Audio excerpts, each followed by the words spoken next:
all across the fantasy universe, welcome one and all to the 2 Point Stance podcast powered by fantasypoints.com. I'm your host, Brian Drake, on Twitter at Drake Fantasy. Joined as always by my main man, the managing editor of fantasypoints.com, Mr. Joe Dolan, on Twitter at FG_Dolan. Joe, how you doing today, my friend?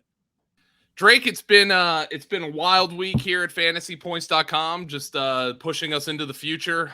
But I've had a great time, and I'm ready to actually talk some football. I never fancied myself a businessman. I've been doing a little too much of that stuff in the recent times, and I was excited when these win totals came out that we could actually sit down, talk some football, chop it up with the boys here on a Thursday morning as it is. So Good to be with you, Drake. Good to be with Tom as always.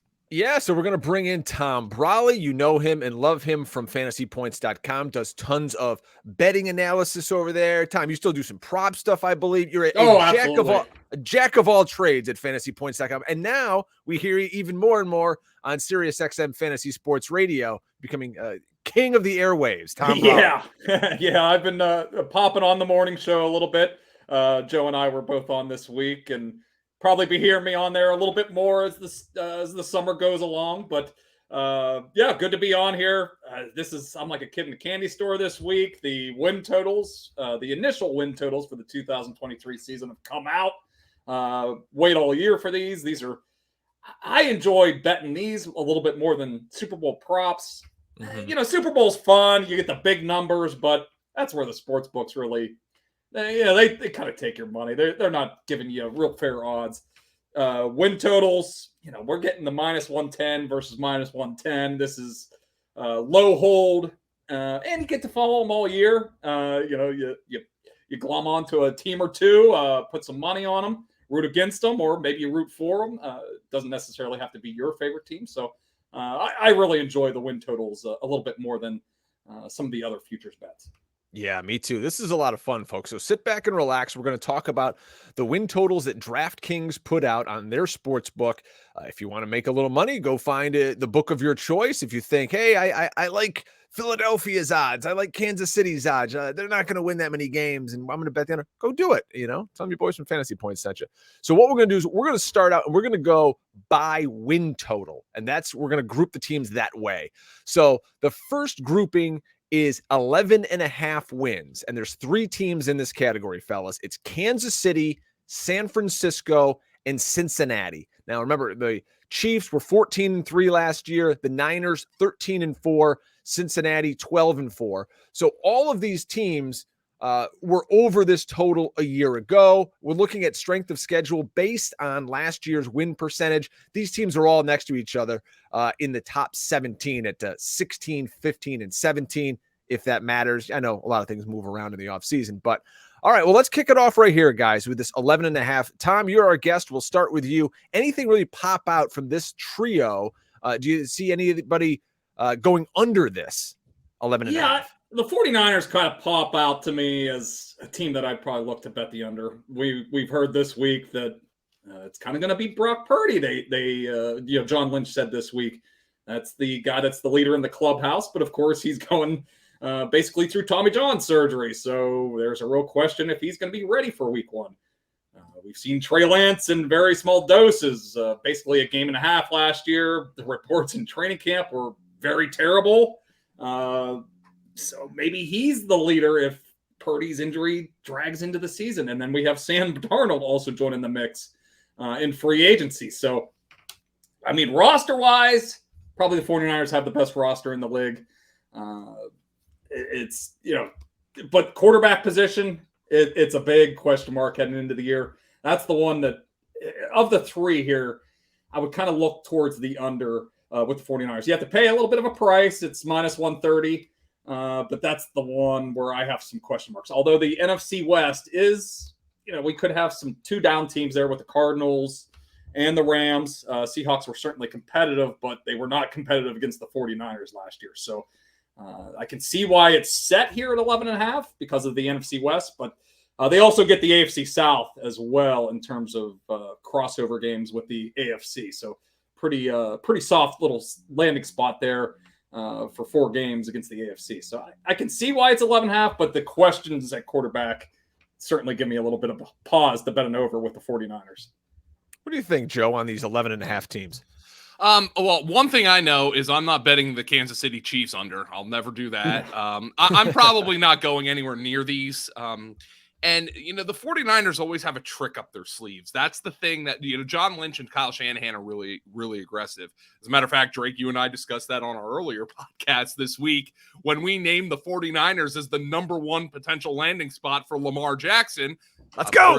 They don't really have the draft capital to do that. At least we think they don't. But they do have 2 young quarterbacks that they could throw into that trade. So I think that's what makes this fascinating for me. And so I am probably staying away from these. I understand why the 49ers have the juice to the under, which is going to lead me to another question I actually have for Tom here, because I think it's kind of fascinating how these win totals are organized, Drake. I don't want to step on your toes here. But let's look at the 10.5 win total teams. Philadelphia and Buffalo, at least at the top, they're 10.5 wins. Yeah. Minus 150 to the over for Philly, minus 140 to the over for Buffalo. The 49ers are minus 130 to the under of 11.5.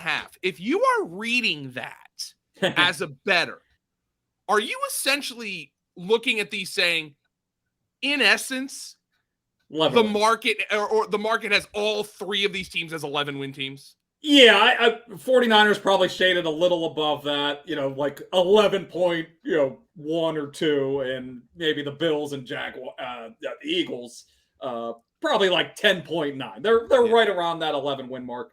These books we will see, even numbers. We will see, 11s and 10s at some point, maybe this summer. But initially, these books like to put out these half wins per, sure. People want a result. They want to know if they win or lose. So I would certainly say that the Bengals and Chiefs are at the very top here. And then we have a little bit more of a cluster here with the 49ers, Eagles, and Bills with these win totals. And the Jaguars are the other 10.5 team, but they're shaded towards the under at minus 140. So they're a little bit less than 10.5. The Eagles are interesting, guys. Remember, this is a 17-game season now. I think a lot of folks still in their mind, they're just stuck on 16. But remember, it's a 17-game season. Philadelphia 14-3 last year. So they're saying, 10.5, that's the line. According to strength of schedule for last year, the Eagles have the hardest schedule in the NFL. We know they've lost some assets on the defensive side of the football. Philadelphia on the road this year has to play, okay, of course, their division, Dallas, New York, Washington, but they're also going to play Kansas City, New England, the Rams, Jets, Seahawks, and Bucks. I could see the Rams and Bucks being nobodies, but those other teams could be very, very difficult with the losses on defense. But I could see Philadelphia coming back to earth and maybe being a 10-7 team. That wouldn't shock me at all if Dallas rises a little bit. That's one, and I'm an Eagles fan, and I think they're trying to get the sucker bet on there to say everyone's like Philly's. That's a layup. Philly's got the over all day long. I'm not sure about that. And we do see this with Super Bowl teams, especially the teams that lose in the Super Bowl. There tends to be a little bit of a hangover. We saw, the worst hangover of all time happened to the Rams last year. They couldn't even. Couldn't compete at the end of the season. They were trotting out Baker Mayfield, and things really went south for them. So it has been think about it. Yeah, it's 17-game season, but they also had to play an additional 3 games, and they play into mid-February. A lot of these teams are wrapping up the first or second week of January, and they're getting an additional, 5 to 6 weeks of rest. It might not seem like much whenever the season's not really getting back underway till August when the practices, full padded practices start back up. But, it can be a little bit of a difference to put on a little bit extra tread there at the end of the season. And as you said, they went from arguably the easiest schedule that we've seen for a team to make it to the Super Bowl to a very tough road here. They got the NFC West and the AFC East. Probably the 2 toughest, if we're looking at the AFC, you don't want to face the East. And outside of the NFC East, you probably don't want to face the NFC West with the Seahawks and the 49ers. So a little bit tougher path. And as we also see with Super Bowl teams, attrition can set in. your guys play well, you get to the Super Bowl, they go out and get more money somewhere else. So that certainly happened to the Eagles here this offseason. But luckily, they do have some draft capital here. They have some first-round picks to, reload the cupboard here a little bit before the season comes around. Joe, let me ask you about this Jaguars team. They're minus 140 to the 10.5 under. So people are going to look at Jacksonville and go, 10.5. They got the same total as Philadelphia and Buffalo. Like, boy, that's interesting. But as you so astutely mentioned a few moments ago, they really, I think, the bet here is to the under. Do you think Jacksonville at 10.5 is that fool's gold? I mean, do we really think they're going to take that next step? Jacksonville last year was a 9-8 team.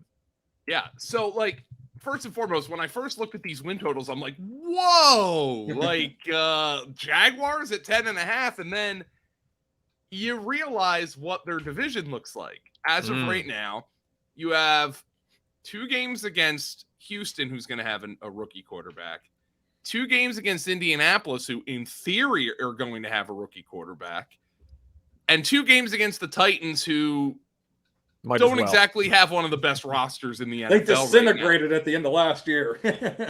But Houston and Indy, with rookie quarterbacks and new coaches, are they going to be tougher than last year?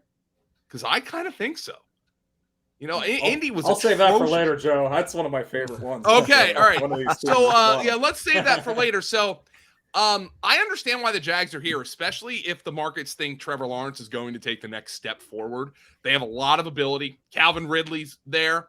That's one where I don't know about you guys, but every time I see the Jaguars posting a Calvin Ridley like tweet or a Calvin Ridley highlight, I'm like, oh yeah, I forgot about that. I've forgotten about it multiple times this offseason already.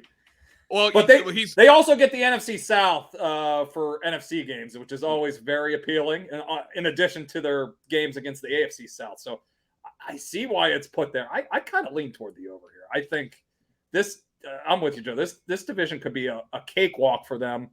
They're a team that was really coming on strong at the end of last year. Trevor Lawrence, it was shaky there in the his rookie season, and for the first half of last year, and then he really started to ascend, get another year under Doug Peterson here, get Calvin Ridley in the mix. I kind of like him. I think I did take a Super Bowl outright with them. That's one of the couple outrights I did take, just because I could see, I think there's a path for them to potentially get the number 1 seed in the AFC, and we're seeing it with this win total at 10.5. What about the Buffalo Bills? I think people are going to want to smash the over because, last year, of course, they had 13 wins. I believe they were a very good team. This is what gives me pause with Buffalo. Look at this road schedule. Obviously, Miami, Patriots, Jets.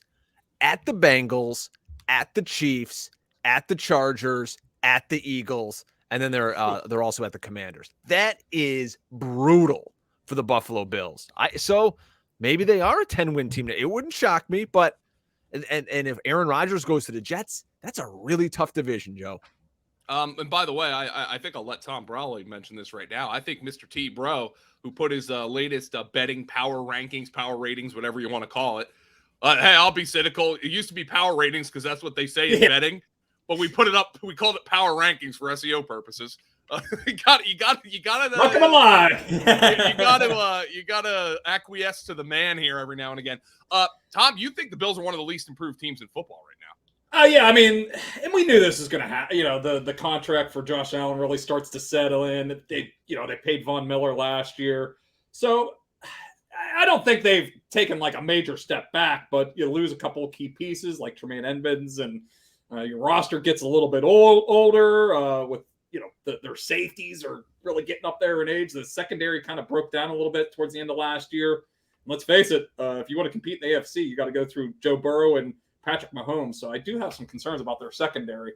And now you got Aaron Rodgers coming into your division. Tua and the Dolphins really played them very tough last year. They split the season series, and then, they had them on the ropes there for a little bit in the wild card round. So the Bills, feels like there's some holes in the armor right now, and I can see why this is a 10.5. This is probably a total I won't won't go near because I do have my questions about the Jets, and we certainly have questions about Tua's health and his ability to stay on the field for the vast majority of the season. So that will probably keep me away from betting any kind of Bills total, but I can see why this is a team that's been 11.5 in terms of their win total the last couple of years. So it's warranted why it's moved down a little bit here this year.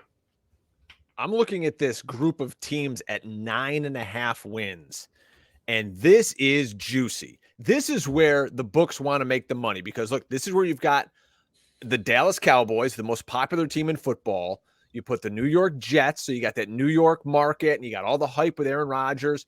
You got the LA market with the Chargers. Everyone's favorite, the Detroit Lions are in this mix. Miami with a big fan base, and then the Browns. So a lot to chew on here in the 9.5 range, guys. Dallas with a very difficult schedule. Again, they play the same group as the Eagles. They were 12-5 last year. Just added another piece at wide receiver in Brandon Cooks. Defense is very, very good. There is no Ezekiel Elliott anymore, but at 12-5 last year, to me, even with a hard schedule, I have a tough time seeing Dallas go under the 9.5. Yeah, I got burned by them last year. I bet them under, I think it was at 10 victories last year towards August. That's when Tyron Smith went down. And I was like, man, these vibes are bad with the Cowboys right now.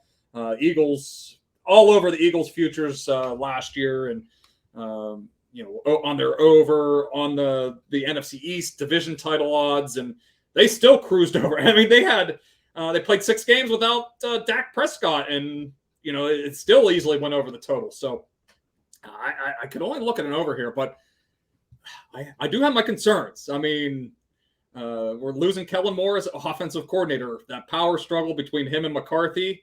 McCarthy won. He wants to call the plays. He wants it to be his offense.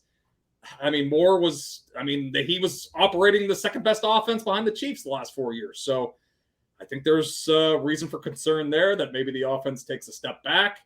The NFC East is certainly getting a little bit more difficult each passing year. The Eagles, ran to the Super Bowl. Giants maybe played over their heads a little bit last year, but I think this roster is going to be improved this season. And the Commanders are, they're a solid team.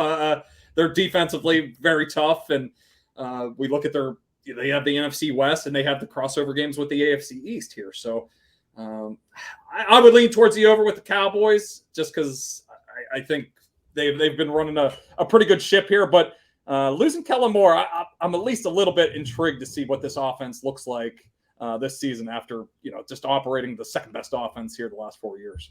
I'm looking at the Lions 9.5 minus 120. I don't know if that number is going to last for a long time.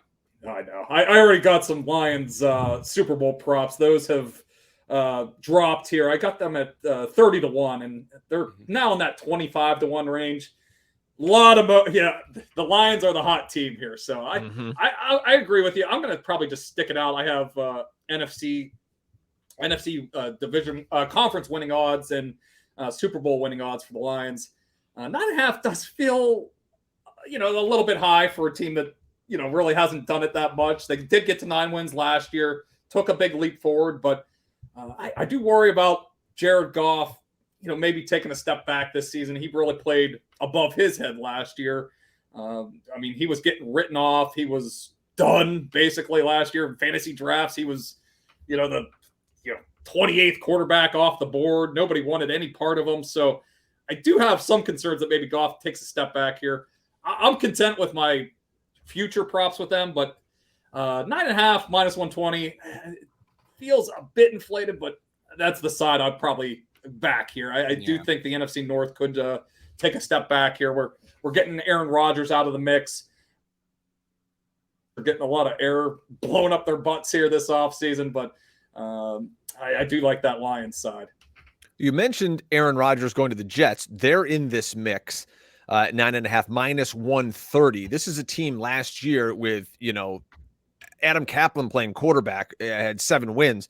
So I think Aaron Rodgers is he worth 3 more wins in the AFC East for the New York Jets? Or are they trying to play, hey, New York Jet fan, bet the money here and maybe maybe 9-8 is where the Jets finish up and the book cleans up.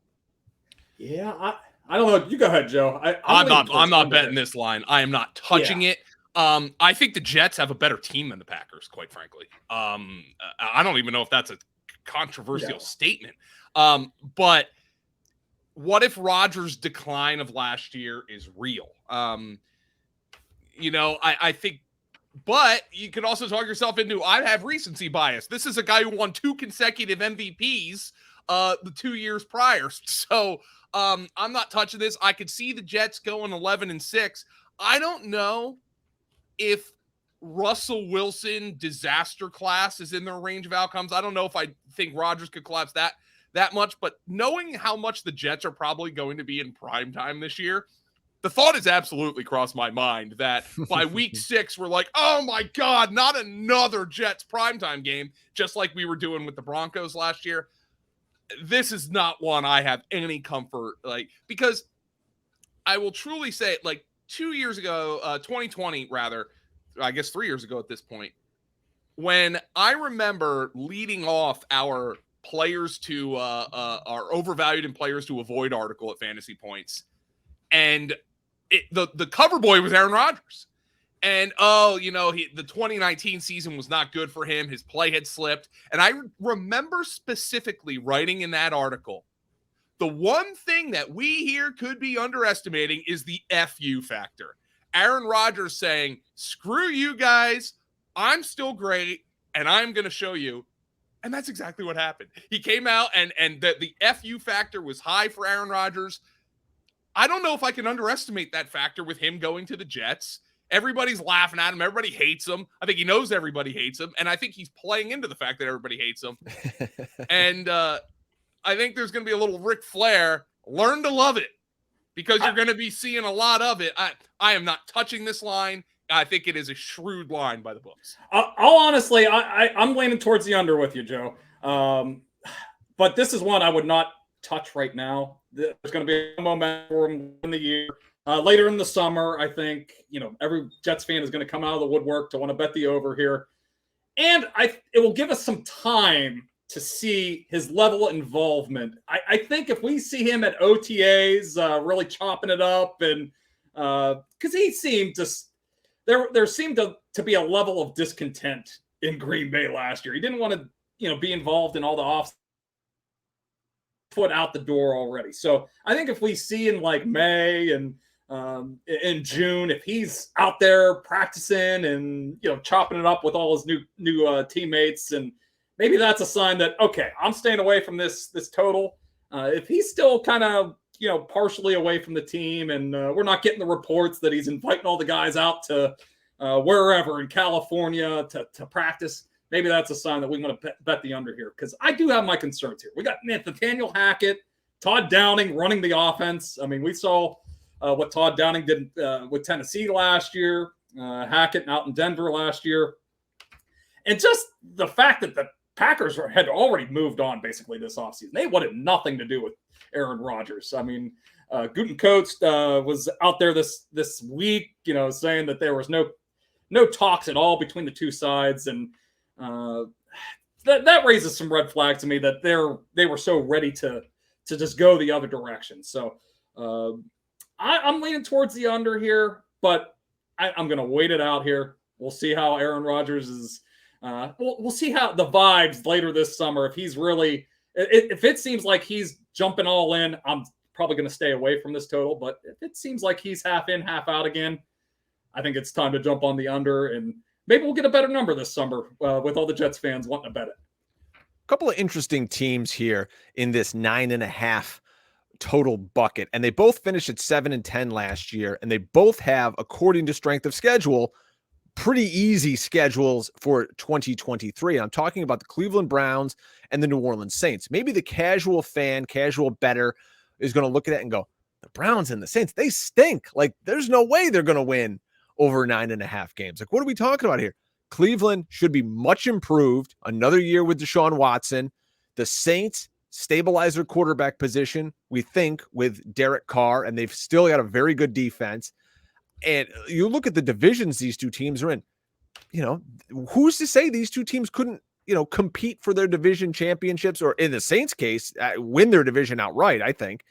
So interesting play on these two teams, guys. Are you feeling over or under that 9.5? Browns Saints. Let's start with you, Joe. The Saints one. The thing is, I don't think this team's any good, but the division is one of the worst I've seen in and the one thing that I think could throw a wrench into this division really is Carolina's. I think Carolina's roster is a little better than people think, and they're obviously going to have a quarterback. And if they get strong play from their rookie quarterback, I think they could make some noise. I don't want to be betting the Saints over, but I understand why it's here. They have Derek Carr. Chris Olave can take the next step. Michael Thomas is back. We'll see how many games he plays. Not touching this one, but I understand why the Saints line is here. I will never bet overs with Dennis Allen and Josh McDaniels. Those are two rules of thumb. So I will not be betting an over with the Saints, but I understand why it's at 9.5. They, certainly got a quarterback upgrade here. If we could ever get Michael Thomas out in the field, even last year when he played 3 games, he had 3 touchdowns, was leading the league in touchdowns. If he ever could stay healthy, it still seems like he can play a little bit. But they did take some big losses. Onyemata, Marcus Davenport leaving this defensive line. There's reasons for some concern here, but yeah, we got 2 teams in the Bucs and Falcons that are potential candidates to be tanking at the end of the season. They're leaving their quarterback situations very open. They're going to give their young guys a chance to maybe prove themselves, and if not, they'll be losing a lot of games late in the year to potentially get Caleb Williams with that number 1 overall pick. So I'll probably stay away from the Saints one, but you'll catch me dead if I'm betting it over with Dennis Allen.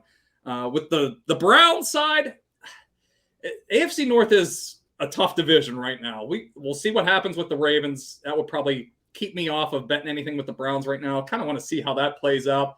Steelers could be an ascending team. If Kenny Pickett gets a second-year bump, we see a lot of these quarterbacks from their rookie to their sophomore seasons, improve. And we certainly know the Steelers can play some defense.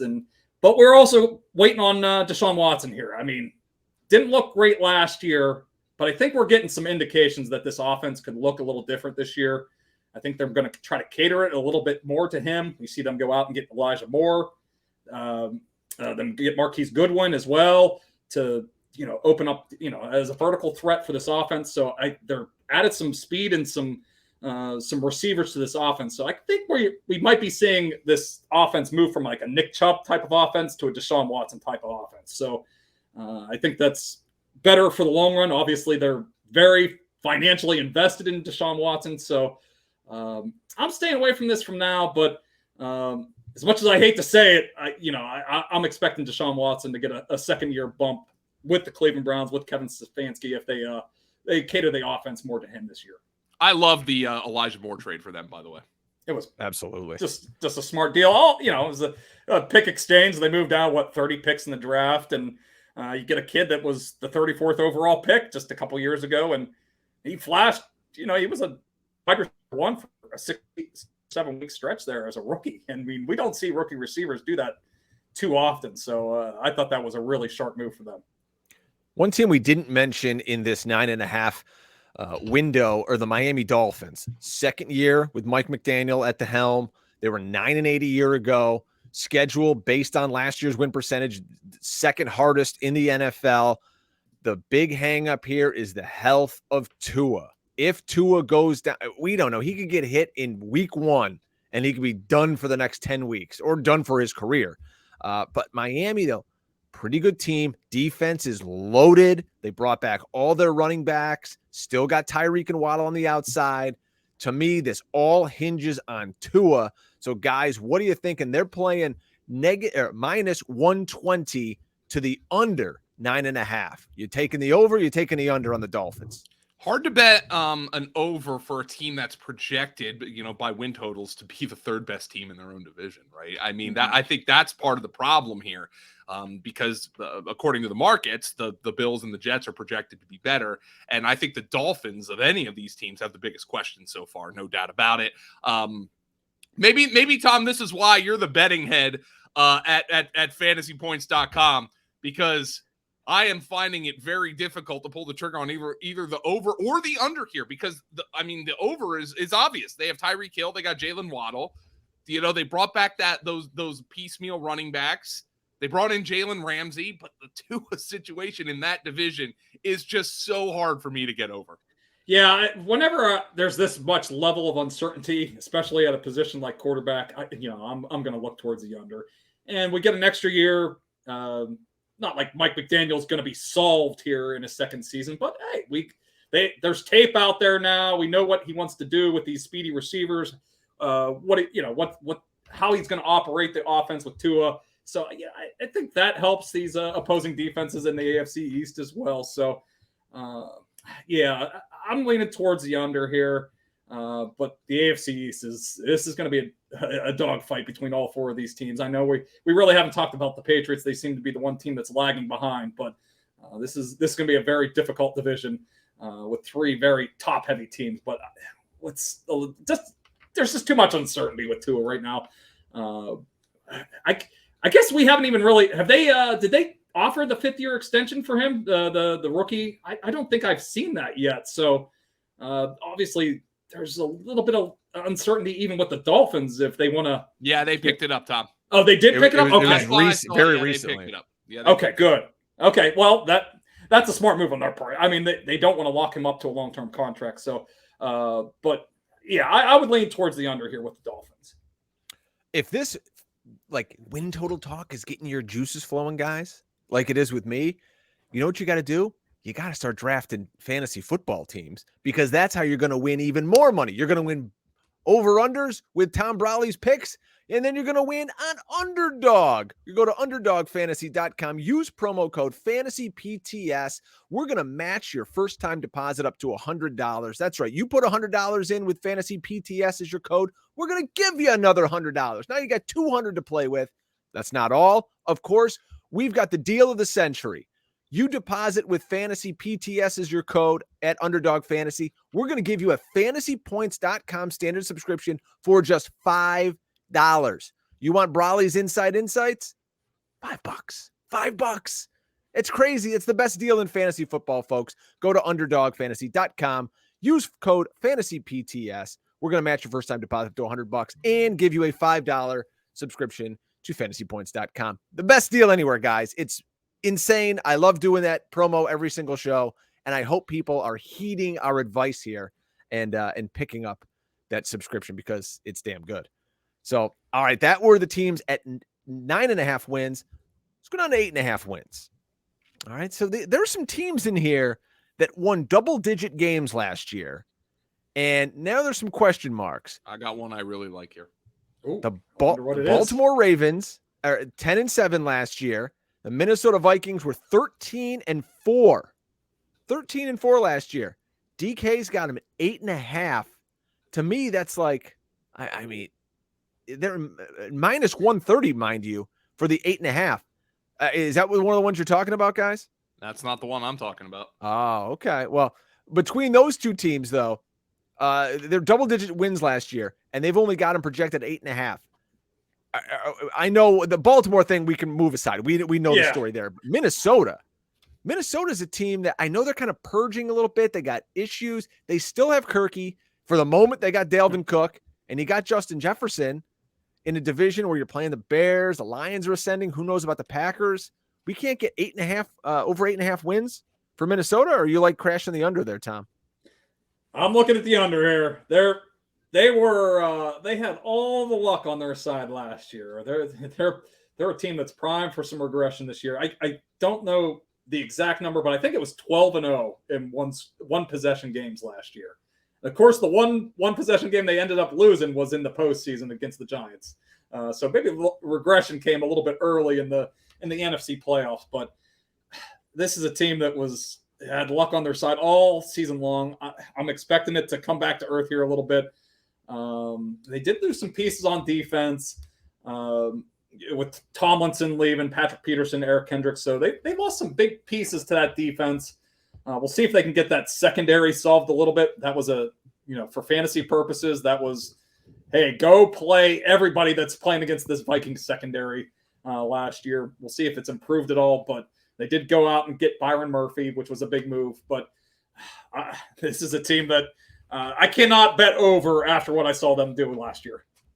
Joe, who's the team that is jumping out to you in this 8.5 win total grouping? The Pittsburgh Steelers. 8.5. If they go under this number, it would be the first time in his career Mike Tomlin has a losing record. And it looked like it was going to happen last year, didn't it? Yeah. So I'm looking at, first and foremost, look at Baltimore. Major turmoil. Cleveland, Deshaun Watson was atrocious last year. Do I think it's going to be the same this year? No. Cincinnati's tough. But I cannot bet an under on Pittsburgh. I just can't do it. And with even odds to the over here, Kenny Pickett in his second year, George Pickens in his second year, Najee Harris, I think in the second half of last season, looked like the player the Steelers thought they were getting when they drafted him in the first round. We know that they're going to be able to play defense. I think I just saw Bud Dupree is in Pittsburgh right now. Oh, baby. I think that's one that the Steelers fans really want. I have concerns about the cornerback position, but I'm making a wager on Mike Tomlin, and I'm taking the Pittsburgh Steelers over 8.5 wins. Yeah, we gotta thank Ryan Poles. We got 2 picks inside the top 32 picks this year. Exactly. So yeah. Go get a tackle and a cornerback in the first 32 picks. That's certainly going to help here. I still have a little bit of money to spend too. They got to upgrade the safety positions. Another issue for them this offseason. But I'm with you, Joe. If there's another number plus 575, I think is out there for division odds. I know.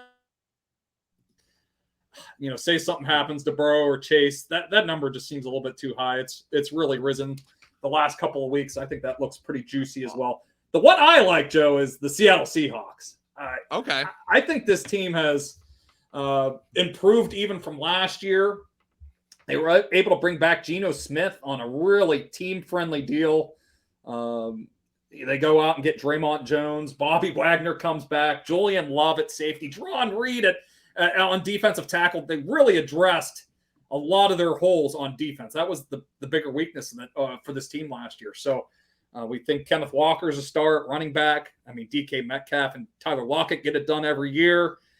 The question is if Geno just stays at least somewhere where he was at last year, I think this team cruises over 8.5. We have questions with the Rams and with the Cardinals in that division. They do have a bit of a tough schedule. It's the NFC West plays the NFC East and AFC South. So you get some easy games in the AFC South, but the NFC East is a little bit tougher matchups. But I like what the Seahawks have going on here. It seems like number 5, they were at all the QB pro days last week. They're putting that vibe out there that they might be looking at quarterback, but I think they're going to load up. Maybe they go out and get a guy like Jalen Carter, who's falling down draft boards, but certainly can play. If you watch his tape at Georgia last year, maybe one of the up to number 3 goes and gets a quarterback. Maybe they're the ones that get Anderson out of Alabama. I mean, they could potentially have him fall into their laps at number 5 overall. So they got those 2 extra picks from the Broncos last year. So they got 4 picks inside the top 52 picks, I believe it is. So this team's going to continue to get a little bit better. I got a division odds on them at plus 550. That's dropped to plus 300. I still like them over this 8.5 wins. I think that's going to be probably in my win totals article that will be up on fantasypoints.com here a little later this week. Interesting team that I want to bring. Actually, there's a pair of them here.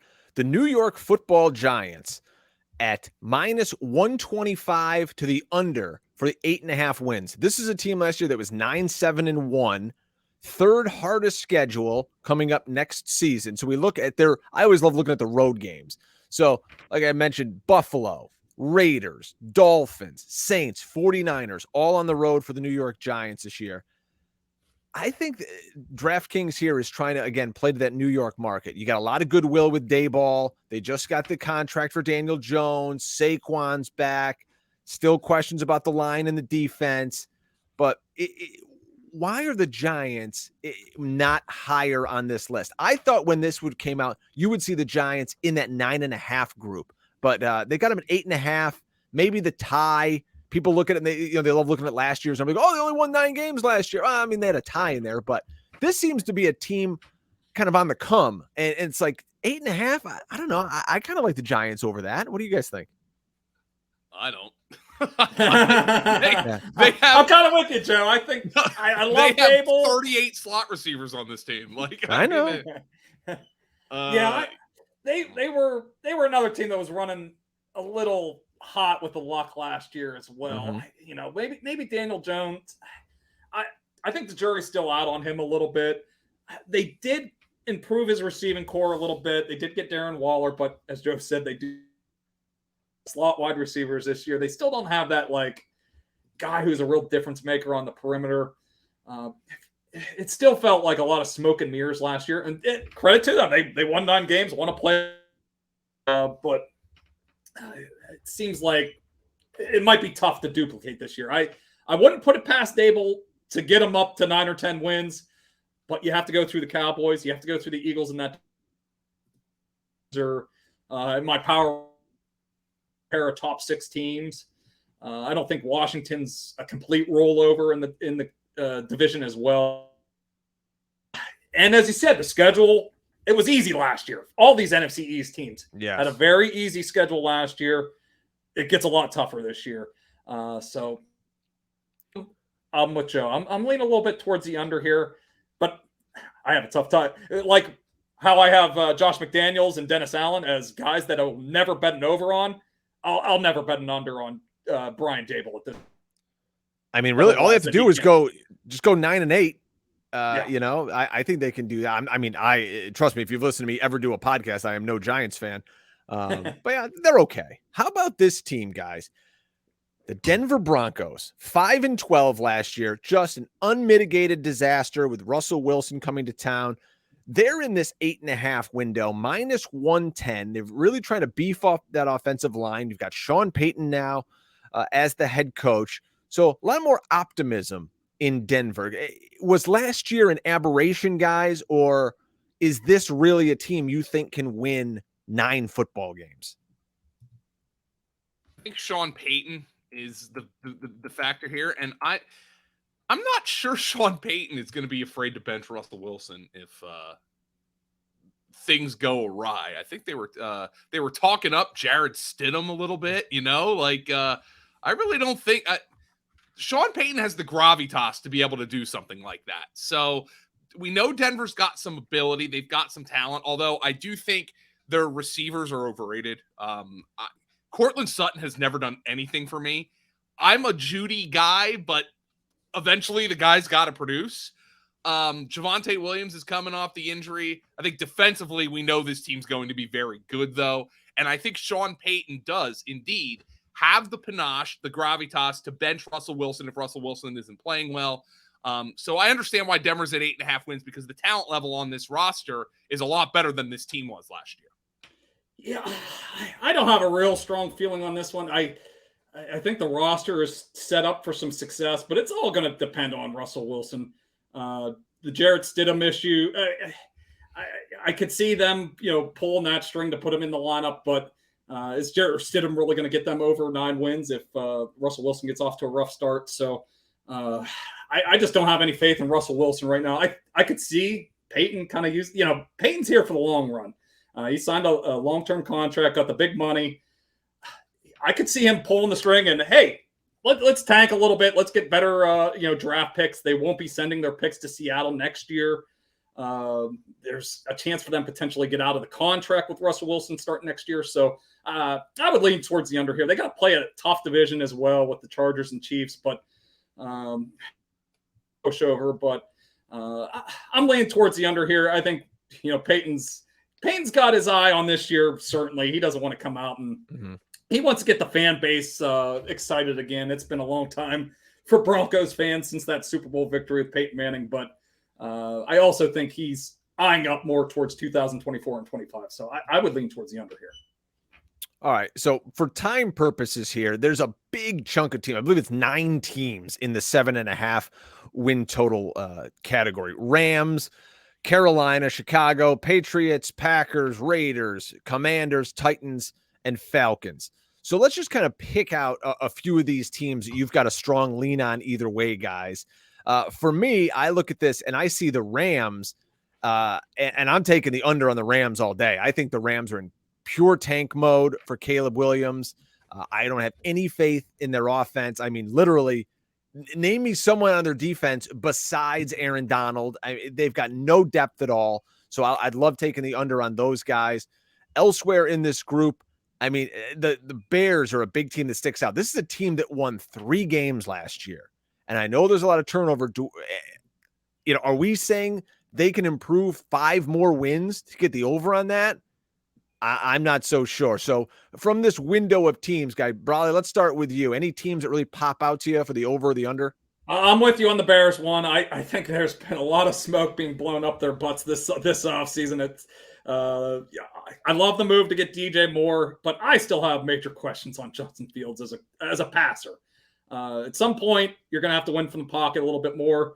We'll see if it happens this year. He's certainly going to have an improved receiving core with DJ Moore. Now it looks more complete whenever you don't have Darnell Mooney kind of as your number one receiver. So I do like some of the steps they've taken, but I'm with you. Asking for a 5-win improvement, I think 2024 is more of their window for playoff hunt and maybe division contending. But a couple more, Raiders, don't have to go into that one.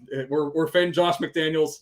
Unfortunately, that's minus 150, so probably not going to bet that one. Maybe we'll shop around on that one. I also kind of like the Packers over, plus 120. Joe was saying Rodgers is going to be in FU mode. I think the entire Packers team is going to be in FU mode. They were probably so sick of that guy by the end of the year. Of course, he had a couple of his guys like Randall Cobb and Mercedes Lewis, but that's a younger team that probably is going to gravitate more towards Jordan Love. Of course, he's a big unknown here, but it's not like this is a huge win total. And I think the Packers roster is still relatively strong. I think it underperformed last year, but I think there's a lot of strong pieces on defense. And I also think, just keep an eye on it. Once this Rodgers trade goes through, they use one of those second round, it's probably going to be a second round pick. They traded Elijah Moore, number 43 overall. They got from the Browns. They got a couple of those picks. Watch them go out and use one of those picks to get DeAndre Hopkins as soon as Aaron Rodgers leaves. Go get Jordan Love, his number one receiver, improve that receiving core. It'll be a big FU, middle fingers to Aaron Rodgers. Hey, we went out and got you a number one left. So I think that's something to look out for here. Obviously, the Cardinals have not been able to get what they've wanted in the trade market. So I think that is a possibility that I wouldn't bet on it. I don't think it's, the Packers aren't necessarily a team that makes splashing moves, but I could see them doing something like that, especially once the cap space, gets removed from Aaron Rodgers' deal. They'll have a little bit of flexibility to do something like that. The Carolina Panthers won 7 games last year with no quarterback. And I don't know who they're going to draft. I just think with what Frank Reich likes and prefers, my lean, and I think a lot of people are leaning this way, is CJ Stroud. Me personally, the more I hear and the more I watch, I would be afraid to pass on Bryce Young because I just kind of feel like that guy's got it. But CJ Stroud's an accurate passer. He's a pocket passer. I think Carolina's offensive line is better than people think. I thought it improved towards the end of last year. I know they lost DJ Moore in the trade. Thielen and DJ Chark are going to be solid options for them. I think they're still going to be in the wide receiver market. But Carolina at 7.5 wins with the talent they have on defense, with a new quarterback who's going to be better than Baker Mayfield and Sam Darnold, I would at least hope, for the sake of Panthers fans. I like Carolina over the 7.5 in a really bad division, by the way. All right. So that's the 7.5 window. We get down to the teams at 6.5. Indianapolis and Tampa Bay. Just a few short years ago, these are, Super Bowl contending teams, and now we're wondering if they can win 7 damn games. Of course, Tampa Bay, we know what's going on there. There's no Tom Brady. We have the Baker Mayfield era or error, whatever you want to call it. Indianapolis, again, we're going to see what they do at quarterback. Could Indianapolis, who knows if they get Lamar? We mentioned that in the last 2 Point Stance podcast. But even if they get Bryce Young or CJ Stroud, whoever they get, or whoever maybe they get the kid from Kentucky, can they win 7 games running the football with, in that division? I think they can. I honestly, I think just the chance they get Lamar is worth a decent wager here on the over. I can't shake that. All these teams are publicly ruling out Lamar Jackson, and correct me if I'm wrong, but the Colts haven't. And this is one of those situations. Drake, you and I talked about this on Tuesday. I think it was Monday we talked. Tom, I don't know what you think. I said the Colts couldn't go out this offseason and pursue Derek Carr because they can't convince their fan base on Derek Carr. You mean to tell me we got Phillip Rivers, Carson Wentz, Matt Ryan, and now Derek Carr, and you expect us to buy in? The fans will buy into Lamar Jackson. Yeah, and the possibility if somebody moves up to that number 3 spot, I don't know how much they love Levis. It seems like he's the number 4 quarterback at this point. So if somebody moves up and is in that number 3 hole where it looks like those top 3 quarterbacks are gone, and if they're not completely sold on Levis, or maybe it's Richardson, whoever could be gone there at number 3, maybe they do make that splashy move. Maybe that's the spot where we do see the Lamar Jackson trade. The Bucs, I'm looking at the under here. This seems like a team that's, hey, let's get our shit straight for this year. Let's clean up our books. This seems like the team out of all the teams that are out there right now. Seems like they're kind of tanking here for Caleb Williams. They should trade Mike Evans right now. I know. We said that on a show 2 weeks ago. I said, trade him to Buffalo. I wonder how much him being such a big part of that franchise for the last 9 or 10 years is kind of holding them back from doing it. But I agree with you. Team building wise, that's a trade they should make. And Mike Evans might want it too at this stage of his career. This could be a multi-year rebuild. I think that makes a lot of sense. But that was the one team that really needed a quarterback and never really seemed to be in play for one of these, bigger name quarterbacks. And it doesn't seem like they're really in play to move up to draft one of these quarterbacks. It seems they're here to go into the season with Kyle Trask and Baker Mayfield and see how it kind of plays out. And if it's going poorly, we'll roll with we'll try to get a little bit worse and maybe get up to that number 1 pick and take Caleb Williams. So I'm looking at the under for the Tampa Bay Buccaneers.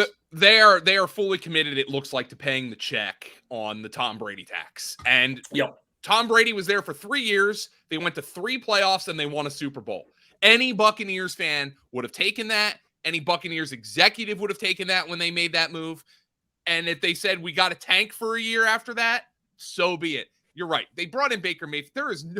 They have made no I know they're bringing back some players on defense, but they really made, in my opinion, no overtures that they're going to even try to compete in this division. And that's why I say trade Mike Evans, because I think there is a chance, as Mike Evans is a Hall of Famer, but so is Julio Jones. And I think there's a chance in 6 months we're looking at them having traded Mike Evans for a 2nd-round pick, and we're like, oh, man, they really fleeced X, there's an opportunity for that. So that's why I would trade Evans right now. Yeah. I think Tampa Bay is going to be a team at the deadline. They're not going to do it now. Mike Evans contractually, we looked into it. It doesn't make a ton of sense to trade him now. Plus, you still got to sell some season tickets. You still got to get people in there for half the year. But at that trade deadline, now it opens up when they've got 2 wins and they're like, all right, this guy's gone, start building for the future. I like that. The 5.5 win window is Houston and Arizona. 2 of the 3 probably worst run franchises in the NFL next to the Washington Commanders. Houston was 3-13 a year ago. Their quarterback, they're a disaster. They have very little talent on their team. Arizona, it could be without Kyler Murray for a few weeks to start the season, maybe even up to half the year. Who knows? DeAndre Hopkins is on his way out of town. My trouble here, guys, is as bad as these teams are, I get wary of these low win totals because it doesn't take much in the NFL for something to bounce your way and a team finds themselves with 6 wins. And I was like, okay, you're 6-11, you still stink, but you beat that, everyone they're going to go under easily. Yeah, I don't know. That's not that many wins. Yeah, I kind of like the Texans one a lot. I like them over. I think this is a year. They've kind of stunk the last 3 years, obviously. Been picking at the top of the draft. All the tea leaves are kind of indicating Bryce Young's going to go there at number 2. we'll see how it plays out with Stroud and number 1 overall pick. But it certainly seems like Young's could be the guy at number 2. So I think they automatically get like a huge upgrade at quarterback.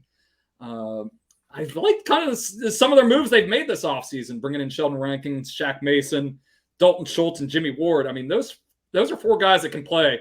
I like Schultz move a lot. Yeah, it makes a lot of sense for whatever rookie quarterback that they end up getting in there. We've seen him and Dak. He's been his best friend here the last couple of years. So I kind of sneaky like a lot of the moves they've made. This is DeMeco Ryans' first year. I stay away from these defensive head coaches. They give me the willies. But I think he might be a little bit different. I think he's kind of a leader of men. I think he's been very aggressive over there in San Francisco. I think he's a bit of a different defensive head coach. And I think, this is kind of a homecoming for him. He could have maybe gotten a number of other jobs, but he wanted this job. I think he wants to come out. They're tired of losing down there. I think, all we have to do is get over 5.5 wins. I'm not saying they're contending for a playoff spot here. Exactly. That's why I'd stay away from that under. I think they could hit that. You just got to go through this weak AFC South. And they also get crossover games with the NFC South. And, they get the Cardinals as well as the extra game in the NFC. Houston's winning 12 games. Just put it down. Yeah, let's put it down. Hey, all they have to do is get to 6. This is probably going to be in my best bets. I've thought long and hard about this one. It scares the crap out of me to back it over with the Texans, but I've been really doing a lot of thinking on this one. I think I like them over 5.5 wins. I like that one a lot. I mean, maybe because I'm betting the Colts over, I'll stay away from the Texans. Because I don't think the Texans are going to be in the Lamar sweepstakes. I think the Colts could be. But I totally agree. And I'm getting this vibe on Bryce Young that if the Panthers pass on him at number 1, that we're going to be like, man, why did they do that? Like, just because the guy was too small. Yeah, no, I've got like this. I get it. I am a firm believer in dog inning. Like I have become that, and just like that's why I think Jalen Hurts is freaking great. It's why I think Josh Allen's freaking great. You just can't, it's not everything. Tim Tebow had that dog in him. He just wasn't talented enough, but I think Bryce Young's just got it. And he's got the eyes in the back of his head. I don't know. If Houston comes out with Bryce Young in this draft, I don't care. I think the over is absolutely the bet. I agree with your lean here, Tom. I just handed out Indianapolis as one I like because I think they could get Lamar. So Arizona, by the way, ain't no way I'm betting an over on them. But at Houston, I like the over. So much fun here, guys. Tom Brolley. Follow him on Twitter at Tom Brolley. See him all over fantasypoints.com. Folks, this is the best time of the year to go get in at fantasypoints.com. Get your subscription locked in for 2023. If we need to send a customer support ticket as a returning customer, Mr. Dolan will be happy to respond to that email. But Tom, thanks so much, man. This was a blast. No, I enjoy it. Every time I come on here, I have a blast. So anytime, I'm sure there's going to be a lot more betting opportunities later this summer. So have me on whenever. I'm always happy to talk about betting with you guys. Love it. All right, everybody. Make sure you are on our YouTube channel, youtube.com/fantasypoints. We're on Twitter at I'm Drake Fantasy. Joe is FG_Dolan. Again, Tom at Tom Brolley. And don't forget the site. The site is on fire on Twitter. If you're not following at Fantasy PTS on Twitter, you're doing it wrong, because there is so much fun stuff happening over there, and it's promoting our XFL content, our great podcasts, our content of future bets and best ball, and it never ends. Make sure you're following at Fantasy PTS on Twitter. Trust me, it's a lot of fun. All right, for Joe, for Tom, I'm Drake. Good luck in your futures, everybody. We'll see you next time on the 2 Point Stance.